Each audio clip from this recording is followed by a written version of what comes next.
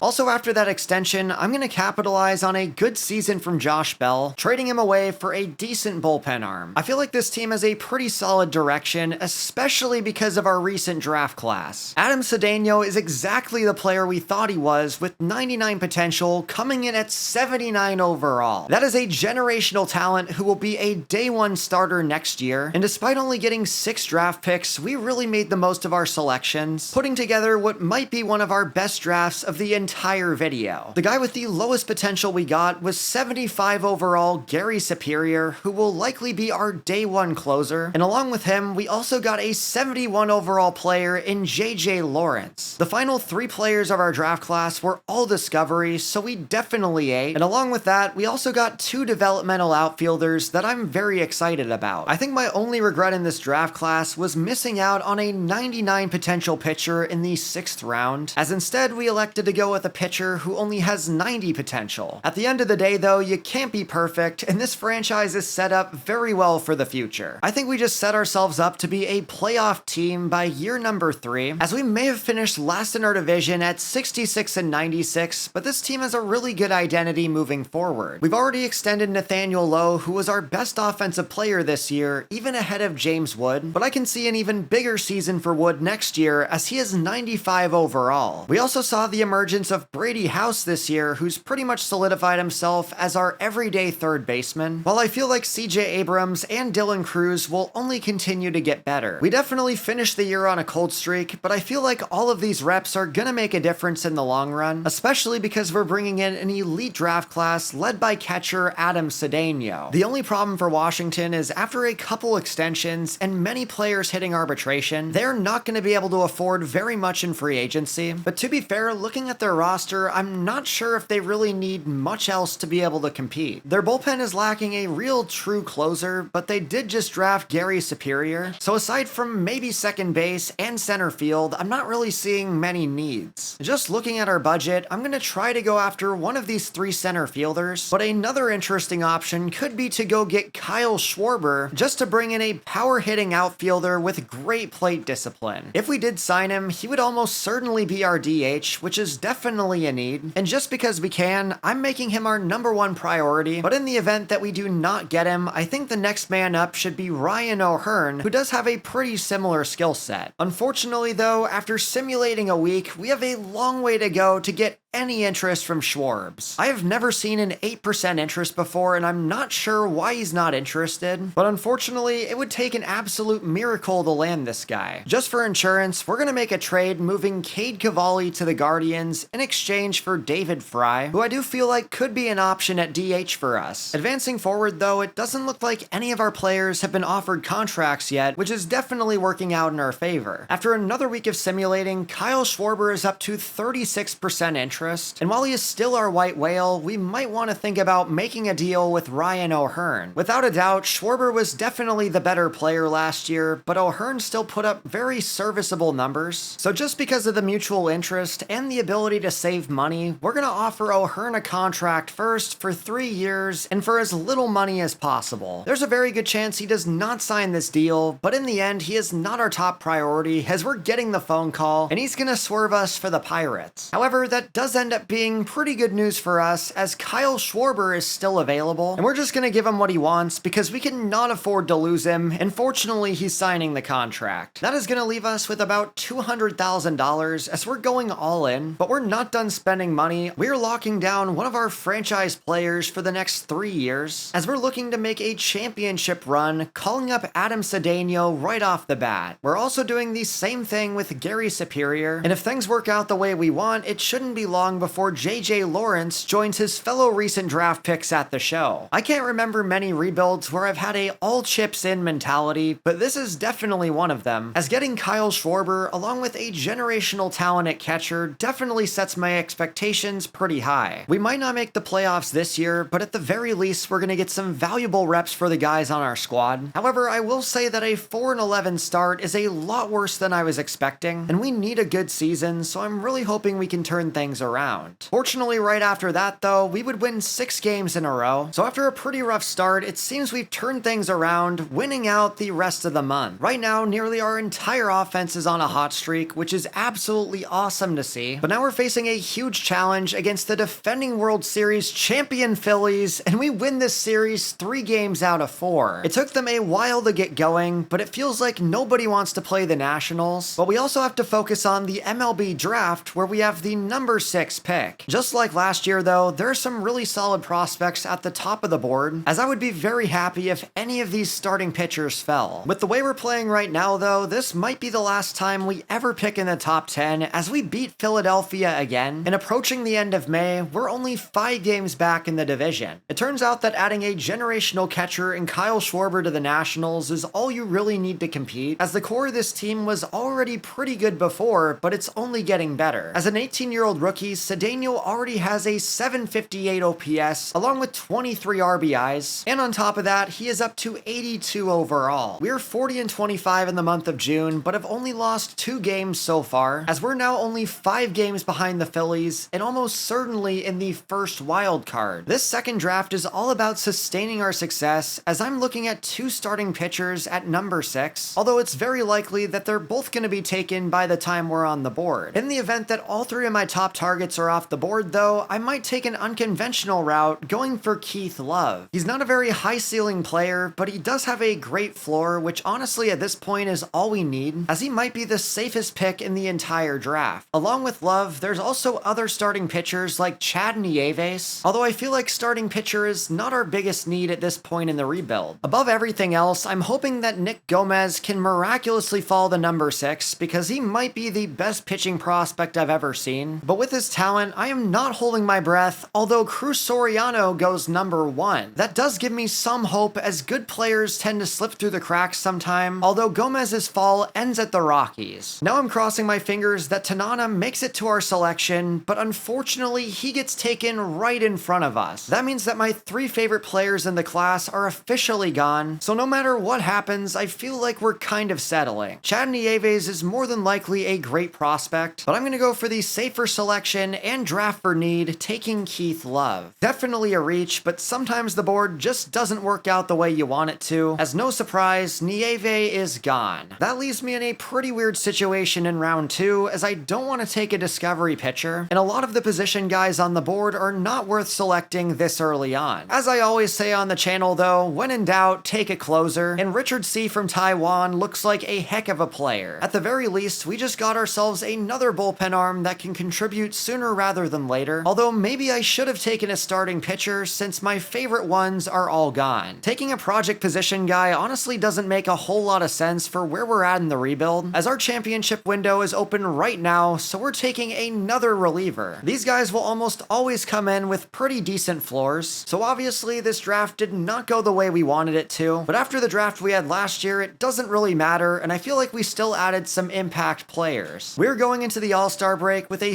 33-34 record, and with the way our young talent is improving, I would almost put money on us passing the Phillies, as we're only going to continue getting better as the season goes on. We have built one of the most electric offenses in the league with James Wood, CJ Abrams, and Adam Cedeno, who now has an 819 OPS. But along with those guys, Mackenzie Gore has been one of the best pitchers in the game, along with DJ Ayers and Mitchell Parker. With the way we're playing, this could very well be our year, so I want to make a blockbuster deal with the struggling Twins. They are struggling and looking to sell on Byron Buxton, who is just as good as always, and no disrespect to Jacob Young, but a good center fielder would make a huge difference for this team. This move is not going to be cheap, as we're giving up one of our prize draft picks, Michael Santana, along with not one, but two starting pitchers who will barely get this deal done. Santana and Travis Sakura will be great for helping this team start their rebuild, and in return, we are getting 2.5 games of one of the best center fielders in the game. After that move, I would officially call the Nationals legitimate World Series contenders, despite it only being the second year of the rebuild, as they have one of the best offenses in the game, along with a legitimate ace in Mackenzie Gore. We are in an excellent spot, but I want to make one more move, acquiring a high-leverage reliever, Kyle Leahy, from the Cardinals. They have really struggled this year, so they're looking to sell high on one of their best relievers, as we're giving them a 21-year-old left fielder, and while that would get the deal done according to MLB The Show, we're going to throw in another pitching prospect just to make it a little more realistic. Going into August, we have finally taken the division lead, and the Nationals could be getting even more good news as it's time to view their draft class. I was definitely a little disappointed with our first round pick, although Keith Love is exactly the player that we wanted him to be. Within the next couple years, we could be losing Luis Garcia to free agency, so we need some sort of backup, and right out the gate, Love is coming in at 71 overall and 84 potential. Then after that, we selected two closers who both look pretty good, along with a high floor second baseman who we could trade for something. Obviously, it's not the same draft class as last year, but I would give it a solid B. At 74-31, we could finish with the best record in the entire league, but just like in the Diamondbacks series, a team in our own division could be our biggest obstacle. Midway through August, the Phillies have taken the lead right back, so it seems this series could very well come down to the wire as we cannot secure a sweep against the White Sox. Going into September, nearly the entire team is on fire, but we are still half a game behind Philadelphia. We are battling not only for the division title, but for the best record in baseball, and we start out the month of September on an absolute roll. That means we are only one game under Philadelphia going into the most important series of the entire year. The Nationals are the biggest story in MLB, with several players on pace to reach 100 RBIs, and it's fair to say that pretty much the entire world wants them to win the division over the defending World Series champs. Our offense has batted in the fourth most runs in the league, with Philadelphia right behind them, but then on the mound, I am shocked to see that we are 1-2. We're playing two series against Philadelphia before the end of the year, and this one starts off well before we lose 2 games in a row. Our chances to win the division are officially in danger after back-to-back losses, but we make up for it beating Cleveland, so we are once again 2 games behind the Phillies. If we want any chance to win this division, we have to take this second series, and it's off to a good start as we pull away. That will give us a chance going into our final series against Philadelphia as we win the first 2 games and sweep the series, winning the division. What a comeback for the Nationals, who win 5 out of their last 6 games to officially secure the best record in Major League Baseball. We did not win any major awards with the exception of Rookie of the Year, but we still found a way to take care of business and get the job done thanks to new addition Kyle Schwarber. We took him away from Philadelphia, and that might have made the difference between winning our division and losing it, as we also got breakout seasons from James Wood and CJ Abrams, and acquired Byron Buxton at the deadline. Then on the mound, our pitching rotation really stepped up, becoming the best in all of baseball, as 81 overall Mitchell Parker was 21-2. That is an insane record for a guy who also enjoyed a breakout campaign, while we were very smart to sign Mackenzie Gore to an extension. We took care of business on every level, and now in the playoffs, we're going up against the Mets. They beat Philadelphia in the wild card 2-1, and just keeping it real, I am so glad we don't have to go up against the Phillies. Not having to play Philadelphia is such a big deal, but I also don't want to sleep on New York because they did have to beat Philadelphia to get here. As we saw during the season, that is easier said than done, but we opened things things up with a home run from CJ Abrams. However, the Mets would strike right back with an RBI double, at least until Wood comes back with a single. We're going back and forth, but here's our chance to pull in front as we take a 2-run lead and make it 5-1. New York nearly found their way back into this game, but that was enough to get us the victory. So we're already at a big advantage, winning the first game and the second game before winning the series. That was pretty easy. Now in the NLCS though, we are taking on the Cubs, and I feel like our route to the World Series has kind of been Mickey Mouse level. I was expecting to play the Phillies or the Dodgers, but instead we get the Cubs and the Mets, and I have no doubt in my mind that Chicago's a solid team, but they're definitely not on the level of LA. Thanks to our strength of schedule, we're trying to complete the rebuild early, but not so fast. Chicago just went up 2-0 in the second, and we're unable to do anything against Justin Steele, so unless that changes against their bullpen, this one is over as there's 2 home runs. We've been blessed with the easiest path to the World Series we possibly could have been given, so thankfully we win the second game. So now we're all evened out going into game number 3 as there are 2 runs right out the gate. We've got Josiah Gray on the mound, who's had a very good season, and we extend our lead 6-0, make it 7-0. This offense is broken out as there's 2 home runs in the 3rd inning, and after a scary performance, the Nationals secure a 10-0 shutout victory. What a day for Josiah Gray, going 8 scoreless innings, only giving up 4 hits, as he puts us in a very good position to advance to the World Series. We just won 16-0. The Cubs have not scored a single run for the past 3 games, as we've scored 26 in the last 2, so we are 1 win away from advancing. We lose game 5, and game 6 is where we do it. What a Cinderella story for the Washington Nationals, as only the Tigers stand in their way of the World Series, and while they are a pretty good team, I think we're better than them in pretty much every single way. We've got an electric offense that of course all starts with Big Wood, as the 23-year-old 6'7" outfielder is 99 overall. Then after him, there are the big additions in Byron Buxton and Kyle Schwarber, along with 2 other prospects from the Juan Soto trade who have fully developed in Gore and Abrams. Even if we lose the World Series, it feels like we're gonna be the favorites to be back next year. However, with the way we're playing at the start of this series, it looks like we could wrap this one up in 2 years, just like the Diamondbacks rebuild. Although we have an absolute pitcher's duel between Tarek Skubal and Mackenzie Gore, but here come the runs. Scoring 4 runs in 1 inning against Tarek Skubal is no small feat, and it just goes to show how dominant the offense that we've built is. Skubal is already out of the game in the 6th inning, as Gore is still putting it down, so it looks like we're gonna run away with our 3rd victory of the series. What a game from Mackenzie Gore, going 8 innings and only giving up 2 hits, as he went toe-to-toe with one of the best pitchers in the game and struck out 15 batters. Out of all 3 of the teams we've rebuilt this entire video, I am really enjoying